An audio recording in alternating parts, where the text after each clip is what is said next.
Hello everyone, welcome back to my YouTube channel Study with Rashmi.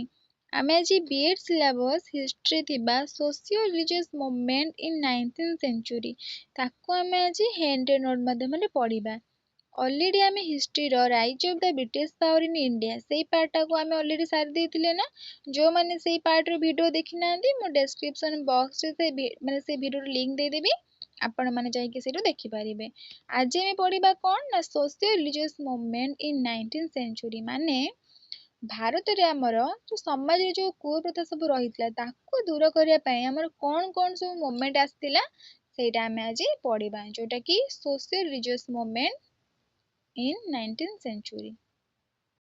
ତା ପୂର୍ବରୁ ଯେଉଁମାନେ ଚ୍ୟାନେଲକୁ ନୂଆ ଆସିଛନ୍ତି ସେମାନେ ପ୍ଲିଜ୍ ଚ୍ୟାନେଲକୁ ସବସ୍କ୍ରାଇବ୍ କରିଦେବେ। ଆଉ ଯେଉଁମାନେ ସିଟି ଆଉ B.Ed 2025 ଦେବାକୁ ଯାଉଛନ୍ତି ଡେଲି MCQ ପ୍ରାକ୍ଟିସ୍ ପାଇଁ ଆମର ଗୋଟେ ଟେଲିଗ୍ରାମ ଗ୍ରୁପ୍ ଅଛି, ଯେଉଁଟାକି ମୁଁ ଡେସ୍କ୍ରିପସନ୍ ବକ୍ସରେ ତା ଲିଙ୍କ୍ ଦେଇଦେବି, ଆପଣମାନେ ସେଇଠୁ ଯାଇକି ଜଏନ୍ ହେଇପାରିବେ।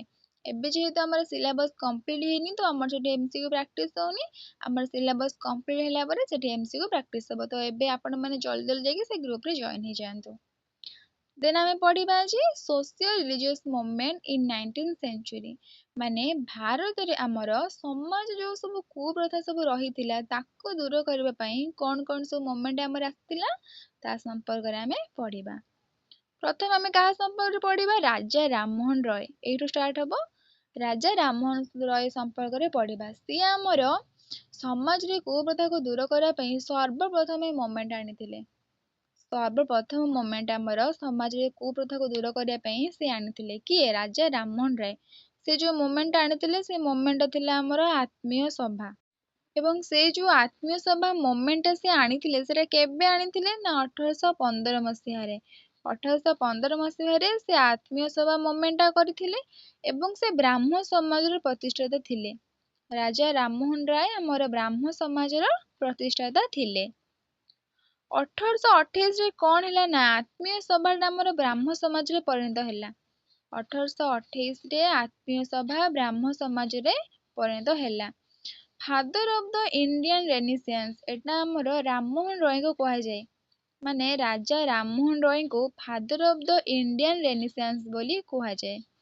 ରାଜା ରାମମୋହନ ରାୟ ଆମର ହିନ୍ଦୁମାନଙ୍କ ପାଇଁ ଗୋଟେ କଲେଜ ଖୋଲିଥିଲେ, ଯେଉଁଟାକି ଆମର central Hindu college. Central Hindu college, ସେ ହିନ୍ଦୁମାନଙ୍କ ପାଇଁ ଗୋଟେ କଲେଜ ଖୋଲିଥିଲେ। କୋଉଠି ଖୋଲିଥିଲେ ନା କାଲକାତା ଠାରେ। ତାପରେ ସେ ଗୋଟେ ଜର୍ନାଲ ଲେଖିଥିଲେ ଯେଉଁଟାକି ଆମର ସମ୍ବାଦ କୌମୁଦି। ରାଜା ରାମମୋହନ ରୟ ଗୋଟେ ଜର୍ନାଲ ଲେଖିଥିଲେ ଯେଉଁଟାକି ଥିଲା ଆମର ସମ୍ବାଦ କୌମୁଦି।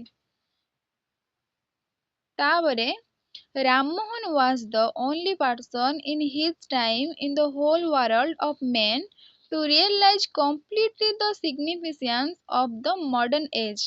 ଏଇ ଲାଇନଟା ଆମର ଯୋଉ ରାଜା ରାମମୋହନ ରାୟଙ୍କୁ କିଏ କହିଥିଲେ ନା ରବୀନ୍ଦ୍ରନାଥ ଟାଗୋର କହିଥିଲେ। ରବୀନ୍ଦ୍ରନାଥ ଟାଗୋର କହିଥିଲେ।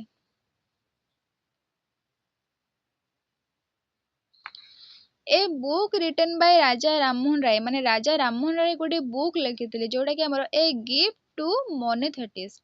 ଏ ଗିଫ୍ଟ ଟୁ ମୋନୋଥେଟିଷ୍ଟ ମାନେ କ'ଣ କହିଲେ? ଦ କନସେପ୍ଟ ଅଫ୍ ସିଙ୍ଗଲ ଗଡ୍। ସେ ସବୁବେଳେ କହୁଥିଲେ ମାନେ ଏତେ ସାରା ଠାକୁରଙ୍କୁ ପୂଜା କରିବା କିଛି ଦରକାର ନାହିଁ, ଗୋଟିଏ ଠାକୁରଙ୍କୁ ହିଁ ପୂଜା କର, ଯେଉଁଟାକି ଆମର ଦ କନସେପ୍ଟ ଅଫ୍ ସିଙ୍ଗଲ ଗଡ୍।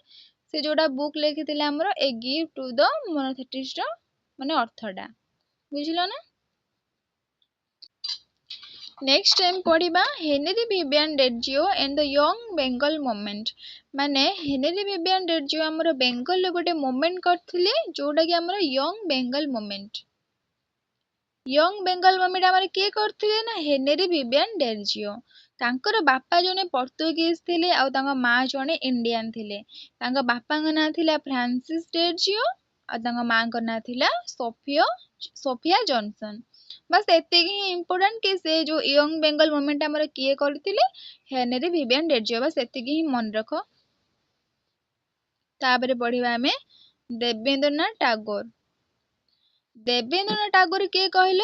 ରବୀନ୍ଦ୍ରନାଥ ଟାଗୋରଙ୍କର ବାପା ଥିଲେ। ଦେବେନ୍ଦ୍ରନାଥ ଟାଗୋର ଦ ଫାଦର ଅଫ ରବୀନ୍ଦ୍ରନାଥ ଟାଗୋର, ମାନେ ରବୀନ୍ଦ୍ରନାଥ ଟାଗୋରଙ୍କର ବାପା ଥିଲେ ଆମର ଦେବେନ୍ଦ୍ରନାଥ ଟାଗୋର। ତାଙ୍କ ବିଷୟରେ ବାସ୍ ଗୋଟେ ଆମର ଅଛି ଯୋଉଟାକି ସେ ତତ୍ତ୍ୱବିଧିନ ସଭାର ଫାଉଣ୍ଡର ଥିଲେ। ତତ୍ତ୍ୱবোଧିନୀ ସଭାର ଫାଉଣ୍ଡର ଆମର ଥିଲେ କିଏ ନା ଦେବେନ୍ଦ୍ରନାଥ ଟାଗୋର। ତାପରେ ଆମର ନ୍ୟାସନାଲ ଆନ୍ଥିମ୍ କୋଉଟା ଜନଗଣ ମନ ଅଧି ନା। ନ୍ୟାସନାଲ ଆନ୍ଥିମ୍ ସେଇଟାକୁ ଆମର ଲେଖିଥିଲେ କିଏ ନା ରବୀନ୍ଦ୍ରନାଥ ଟାଗୋର ଲେଖିଥିଲେ।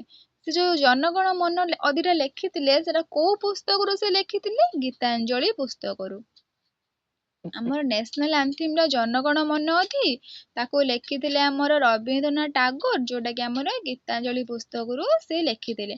ଆଉ ସେଟା ଆମର କମ୍ପୋଜ୍ଡ ହେଇଥିଲା ମାନେ କୋଉ ଭାଷାରେ କହିଲେ ଅରିଜିନାଲି ବେଙ୍ଗଲୀ ଭାଷାରେ। ତାପରେ ଯୋଉ ଆମର ନ୍ୟାସନାଲ ଆନ୍ଥିମ୍ ଜନଗଣ ମନ ଅଧି ସର୍ବପ୍ରଥମେ କେବେ ଗାନ କରାଯାଇଥିଲା 1911 ରେ। ଯୋଉମାନେ ଭିଡିଓ ଦେଖୁଛ ସେମାନେ କାଇଣ୍ଡଲି ନୋଟ କରିବ। ସର୍ବପ୍ରଥମେ ଆମର 1911 ରେ ଗାନ କରାଯାଇଥିଲା। ତାପରେ ପଢିବା ନ୍ୟାସନାଲ ସଙ୍ଗ ଯୋଉଟା କି ଆମର ବନ୍ଦେ ମାତରମ୍। ବନ୍ଦେ ମାତରମ୍ ର ରାଇଟର କିଏ ବଙ୍କିମ ଚନ୍ଦ୍ର ଚାଟାର୍ଜୀ ନା। ବନ୍ଦେ ମାତରମ୍ ଆଉ ସେ ଯୋଉ ବଙ୍କିମ ଚନ୍ଦ୍ର ଚାଟାର୍ଜୀ ଲେଖିଥିଲେ ବନ୍ଦେ ମାତରମ୍ ସିଏ ସେମିତି କୋଉ ପୁସ୍ତକରୁ ଲେଖିଥିଲେ ନା ଆନନ୍ଦ ମଠ ପୁସ୍ତକରୁ।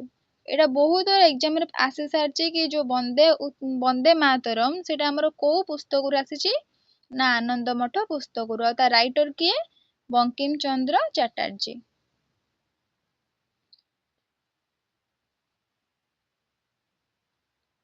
ତାପରେ ଆମର ଯୋଉ ନ୍ୟାସନାଲ ସଙ୍ଗ ଟା ବନ୍ଦେ ମାତରମ୍ ସେଟା ସର୍ବପ୍ରଥମେ କେବେ ଗାନ କରାଯାଇଥିଲା 1896 ରେ। ନ୍ୟାସନାଲ ସଙ୍ଗ ଆମର ବନ୍ଦେ ମାତରମ୍ ସର୍ବପ୍ରଥମେ 1896 ରେ ଗାନ କରାଯାଇଥିଲା। ତାପରେ ଆମେ ପଢିବା କେଶବ ଚନ୍ଦ୍ର ସେନଙ୍କ ବିଷୟରେ। କେଶବ ଚନ୍ଦ୍ର ସେନଙ୍କ ବିଷୟରେ। କେଶବ ଚନ୍ଦ୍ର ସେନ ଯିଏକି ଆମର ବେଦ ସମାଜର ପ୍ରତିଷ୍ଠାତା ଥିଲେ। ବେଦ ସମାଜର ପ୍ରତିଷ୍ଠାତା କିଏ ଥିଲେ ନା କେଶବ ଚନ୍ଦ୍ର ସେନ। ଆଉ ଦେବେନ୍ଦ୍ରନାଥ ଟାଗୋର ତାଙ୍କୁ ଗୋଟେ ଟାଇଟେଲ ଦେଇଥିଲେ ଯୋଉଟା କି ଆମର ବ୍ରାହ୍ମନନ୍ଦ।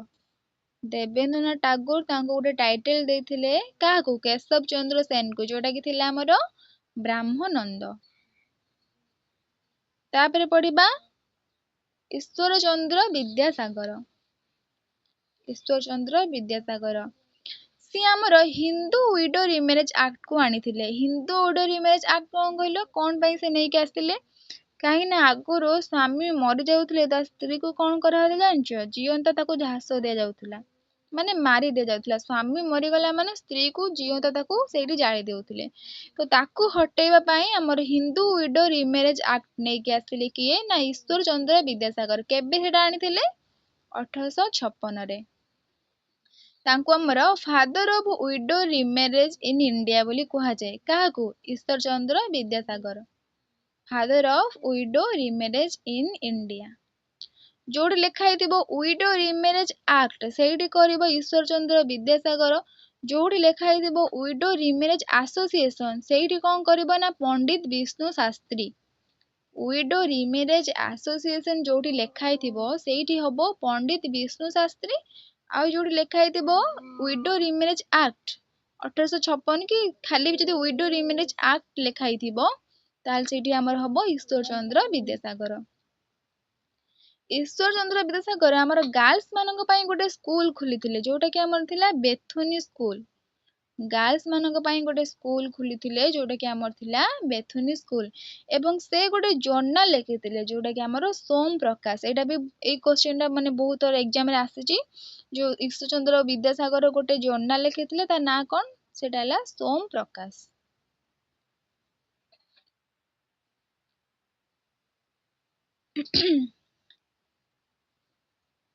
ନେକ୍ସଟ ଟାଇମ ପଢିବା ରାମକୃଷ୍ଣ ପରମହଂସ।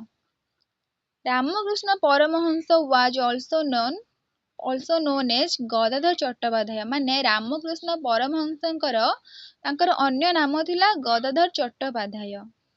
ତାଙ୍କ ଅନ୍ୟ ନାମ ଥିଲା ଗଦାଧର ଚଟ୍ଟୋପାଧ୍ୟାୟ। ସେ କିଏ ଥିଲେ ନା ସ୍ୱାମୀ ବିବେକାନନ୍ଦଙ୍କର ଗୁରୁ ଥିଲେ। ସ୍ୱାମୀ ବିବେକାନନ୍ଦଙ୍କର ଗୁରୁ ଥିଲେ ରାମକୃଷ୍ଣ ପରମହଂସ। ସେ ଦକ୍ଷିଣେଶ୍ୱର କାଳୀ ମନ୍ଦିରର ପୂଜକ ଥିଲେ। କିଏ ରାମକୃଷ୍ଣ ପରମହଂସ ଦକ୍ଷିଣେଶ୍ୱର କାଳୀ ମନ୍ଦିରର ପୂଜକ ଥିଲେ। ତାପରେ ପଢିବା ସ୍ୱାମୀ ବିବେକାନନ୍ଦଙ୍କ ସମ୍ପର୍କରେ।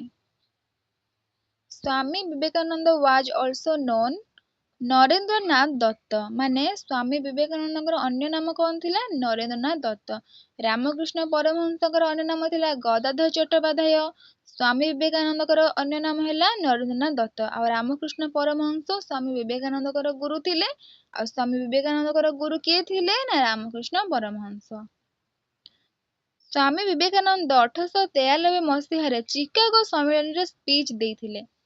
1893 ମସିହାରେ ଚିକାଗୋ ସମ୍ମିଳନୀରେ ସ୍ପିଚ୍ ଦେଇଥିଲେ। କେବେ? 1893 ମସିହାରେ। କୋଉଠି ସେ ସ୍ପିଚ୍ ଦେଇଥିଲେ? ନା ଚିକାଗୋ ସମ୍ମିଳନୀରେ।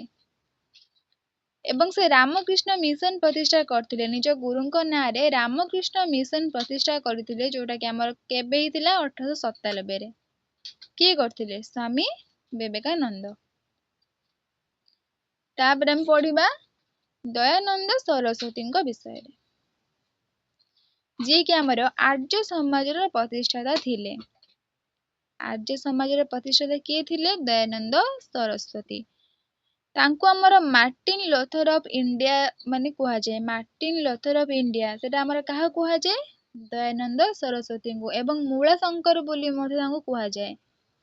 ମୂଳା ଶଙ୍କର ବୋଲି ମଧ୍ୟ ତାଙ୍କୁ କୁହାଯାଏ। କାହାକୁ? ଦୟାନନ୍ଦ ସରସ୍ୱତୀ। ଏବଂ ସେ ସବୁବେଳେ କହୁଥିଲେ ଗୋ ବ୍ୟାକ୍ ଟୁ ବେଦସ୍। ଏଇଟା ବି ବହୁତ ଥର ଏକ୍ଜାମ ରେ ଆସିଛି। Go back to Vedas. ଏଇଟା ଆମର କିଏ କହିଥିଲେ? ନା ଦୟାନନ୍ଦ ସରସ୍ୱତୀ। ବେଦ ମାନେ କଣ? ନା ଜ୍ଞାନ ବା ନଲେଜ। ଆଉ ବେଦର ଅନ୍ୟ ନାମ ହେଲା ଶ୍ରୁତି। ବେଦର ଅନ୍ୟ ନାମ ଶ୍ରୁତି କାହିଁକି ନା ତାକୁ ପୁରାତନ କାଳରେ କଣ ହଉଥିଲା ନା ବେଦକୁ ଶୁଣି ଶୁଣିକି ମନେ ରଖିବାକୁ ପଡୁଥିଲା। ମାନେ ସେମାନେ ଶୁଣି ଶୁଣିକି ମନେ ରଖୁଥିଲେ, ଯୋଉଟା କି ଆମର ବେଦର ଅନ୍ୟ ନାମ ଶ୍ରୁତି। ଦୟାନନ୍ଦ ସରସ୍ୱତୀ ଆମର ଗୋଟେ ମୁଭମେଣ୍ଟ କରିଥିଲେ, ଯୋଉଟା କି ଥିଲା ଆମର କଣ କହିଲ? ସୁଧି ମୁଭମେଣ୍ଟ। ସେ ଗୋଟେ ମୁଭମେଣ୍ଟ କରିଥିଲେ, ଯୋଉଟା କି ଆମର ସୁଧି ମୁଭମେଣ୍ଟ। ସୁଧି ମୁଭମେଣ୍ଟ ମାନେ କଣ କହିଲ? ଯୋଉମାନେ ମାନେ ଯୋଉ ଆମ ହିନ୍ଦୁ ମାନେ ଯୋଉମାନେ ହିନ୍ଦୁ ଧର୍ମକୁ ଛାଡିକି ଅନ୍ୟ ଧର୍ମକୁ ଯାଉଥିଲେ, ସେମାନଙ୍କୁ ସେ କଣ କରୁଥିଲେ ନା ପୁଣି ଥରେ ହିନ୍ଦୁ ଧର୍ମକୁ ଫେରେଇ ଆଣୁଥିଲେ। ଯୋଉଟା କି ଆମର ସେ ଯୋଉ ସୁଧି ମୁଭମେଣ୍ଟ କରିଥିଲେ, ତାର ଅର୍ଥ ଏଇଟା।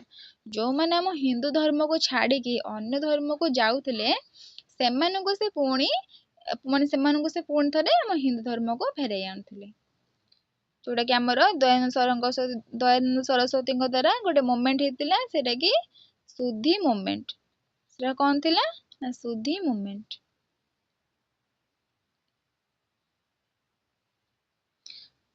ତାପରେ ସେ ଆମର ଗୋଟେ ବୁକ୍ ଲେଖିଥିଲେ। କିଏ? ଦୟାନନ୍ଦ ସରସ୍ୱତୀ। କଣ ଲେଖିଥିଲେ? ସେ ବୁକ୍ ଟା ନାଁ କଣ ଥିଲା? ନା ସତ୍ୟାର୍ଥ ପ୍ରକାଶ। ସେ ଗୋଟେ ବୁକ୍ ଲେଖିଥିଲେ। ଆମ ଯୋଉ ଦୟାନନ୍ଦ ସରସ୍ୱତୀ ଗୋଟେ ବୁକ୍ ଲେଖିଥିଲେ, ଯୋଉଟା କି ଆମର ସତ୍ୟାର୍ଥ ପ୍ରକାଶ। ଆଉ ସୋମ ପ୍ରକାଶ କିଏ ଲେଖିଥିଲେ? ସତ୍ୟାର୍ଥ ପ୍ରକାଶ ଆମ ଲେଖିଲେ ଦୟାନନ୍ଦ ସରସ୍ୱତୀ। ସୋମ ପ୍ରକାଶ କିଏ? ୟା ପୂର୍ବରୁ କହିଗଲି ନା, ଈଶ୍ୱର ଚନ୍ଦ୍ର ବିଦ୍ୟାସାଗର। ସୋମ ପ୍ରକାଶ ଈଶ୍ୱର ଚନ୍ଦ୍ର ବିଦ୍ୟାସାଗର। ସତ୍ୟାର୍ଥ ପ୍ରକାଶ ଆମର ଦୟାନନ୍ଦ ସରସ୍ୱତୀ। ତାପରେ ସେ ଯୋଉ ଆର୍ଯ୍ୟ ସମାଜ ପ୍ରତିଷ୍ଠା କରିଥିଲେ, ଆର୍ଯ୍ୟ ସମାଜ ପ୍ରତିଷ୍ଠା କଲେ, ସେଟା ଆମର କେବେ କଲେ? 1875ରେ। କୋଉଠି କରିଥିଲେ? ନା ବମ୍ବେରେ। ପଏଣ୍ଟ ମାନେ ମୁଁ ପୁରା ହ୍ୟାଣ୍ଡ ନୋଟ, ଆମର ଯୋଉ ଲକ୍ଷ୍ମୀଧର ସାରଙ୍କର ଯୋଉ ଥିଓରି କ୍ଲାସ ଥିଲା, ମୁଁ ତାକୁ ଦେଖିକି ପୁରା ନୋଟ ବନେଇ ଦେଇଛି ନା। ଯୋଉମାନେ ନୋଟ ବନେଇ ନାହାନ୍ତି, ଆପଣ ଲକ୍ଷ୍ମୀଧର ସାରଙ୍କର ଥିଓରି କ୍ଲାସ ଦେଖିକି ବନେଇ ପାରିବେ, ନହେଲେ ମୁଁ ପୁରା ପଏଣ୍ଟ ବାଇ ପଏଣ୍ଟ ଲେଖିଦେଇଛି। ମୋ ଭିଡିଓରୁ ଦେଖିକି ମଧ୍ୟ ନୋଟ ଟା ବନେଇଦେବେ। ଆର୍ଯ୍ୟ ସମାଜ ଆମର 1875ରେ ପ୍ରତିଷ୍ଠା ହେଇଥିଲା। ଆଉ ସେଟା କୋଉଠି ହେଇଥିଲା ପ୍ରତିଷ୍ଠା? ନା ବମ୍ବେରେ। ଆଉ କିଏ କରିଥିଲେ? ନା ଦୟାନନ୍ଦ ସରସ୍ୱତୀ। ନେକ୍ସଟ ଟାଇମ ପଢିବା ରିଫର୍ମ ମୁଭମେଣ୍ଟସ ଇନ ୱେଷ୍ଟର୍ଣ୍ଣ ଇଣ୍ଡିଆ। ରିଫର୍ମ ମୁଭମେଣ୍ଟସ ଇନ ୱେଷ୍ଟର୍ଣ୍ଣ ଇଣ୍ଡିଆ। ପ୍ରଥମେ ଆମେ ପଢିବା ଜ୍ୟୋତିରାଓ ଗୋବିନ୍ଦରାଓ ଫୁଲେଙ୍କ ସମ୍ପର୍କରେ। ସେ ଆମର ସତ୍ୟଶୋଧକ ସମାଜର ପ୍ରତିଷ୍ଠାତା ଥିଲେ। ସତ୍ୟଶୋଧକ ସମାଜର ପ୍ରତିଷ୍ଠାତା କିଏ ଥିଲେ? ନା ଆମର ଜ୍ୟୋତିରାଓ ଗୋବିନ୍ଦରାଓ ଫୁଲେ। ଯଦି ଅପସନରେ ଜ୍ୟୋତିରାଓ ଗୋବିନ୍ଦରାଓ ଫୁଲେ ନ ଦେଇକି ଜ୍ୟୋତିବା ଫୁଲେ ଖାଲି ଦେଇଥିବ, ତାହେଲେ ବି ଆମ ରାଇଟ ଆନ୍ସର ହେଇଯିବ ଜ୍ୟୋତିବା ଫୁଲେ। କାହିଁକି ନା ଆମର ଜ୍ୟୋତିରାଓ ଗୋବିନ୍ଦରାଓ ଫୁଲେଙ୍କୁ ଜ୍ୟୋତିବା ଫୁଲେ ମଧ୍ୟ କୁହାଯାଏ। ଆଉ ସେ ଗୋଟେ ବୁକ୍ ଲେଖିଥିଲେ, ଯୋଉଟା କି ଆମର ଗୁଲାମଗିରି। ଜ୍ୟୋତିରାଓ ଗୋବିନ୍ଦରାଓ ଫୁଲେ ଆମର ଗୋଟେ ବୁକ୍ ଲେଖିଥିଲେ, ଯୋଉଟା କି ଥିଲା ଆମର ଗୁଲାମଗିରି। ତାପରେ ପଢିବା ପ୍ରାର୍ଥନା ସମାଜ। ପ୍ରାର୍ଥନା ସମାଜ ଆମର କିଏ କରିଥିଲେ? ନା ଆତ୍ମାରାମ ପାଣ୍ଡୁରାଙ୍ଗ। ପ୍ରାର୍ଥନା ସମାଜ ଆମର କିଏ କରିଥିଲେ? ଆତ୍ମାରାମ ପାଣ୍ଡୁରାଙ୍ଗ। ଯଦି ଅପସନରେ ଆତ୍ମାରାମ ପାଣ୍ଡୁରାମ ନ ଦେଇକି ମହାଦେବ ଗୋବିନ୍ଦ ରାଣାଡେ ଦେଇଥିବ ତାହେଲେ ମଧ୍ୟ ଆପଣ ରାଇଟ୍ ଆନ୍ସର କରିଦେବେ ମହାଦେବ ଗୋବିନ୍ଦ ରାଣାଡେ। ଆଉ ଯଦି ଅପସନରେ ଦିଟା ଯାକ ଦେଇଥିବ ଆତ୍ମାରାମ ପାଣ୍ଡୁରାମ ଆଉ ମହାଦେବ ଗୋବିନ୍ଦ ରାଣାଡେ ତାହେଲେ ରାଇଟ୍ ଆନ୍ସର କରିଦେବ ଆତ୍ମାରାମ ପାଣ୍ଡୁରାମ। ତ ସେଇଟା ଆମର ଯୋଉ ପ୍ରାର୍ଥନା ସମାଜ କେବେ ପ୍ରତିଷ୍ଠା କରିଥିଲେ ସେମାନେ 1867ରେ। 1867ରେ ଆମର ପ୍ରାର୍ଥନା ସମାଜ ପ୍ରତିଷ୍ଠା ହେଇଥିଲା। ତାପରେ ମହାଦେବ ଗୋବିନ୍ଦ ରାଣାଡେ ଆମର ଯୋଉ ପୂର୍ଣ୍ଣ ସାର୍ବଜନିକ ସଭାର ଫାଉଣ୍ଡର ଥିଲେ। ପୂର୍ଣ୍ଣ ସାର୍ବଜନିକ ସଭାର ଫାଉଣ୍ଡର ଆମର କିଏ ଥିଲେ ନା ମହାଦେବ ଗୋବିନ୍ଦ ରାନାଡେ। ତ ବୁଝିପାରିଲ ନା? ଆଉ ବାକି ସୋସିଆଲ ରିଲିଜିୟସ୍ ରିଫର୍ମର ଯାହା ବି ପାର୍ଟ ରହିଲା ତାକୁ ଆମେ ନେକ୍ସଟ ଭିଡ଼ିଓରେ ପଢିବା। Thank you all.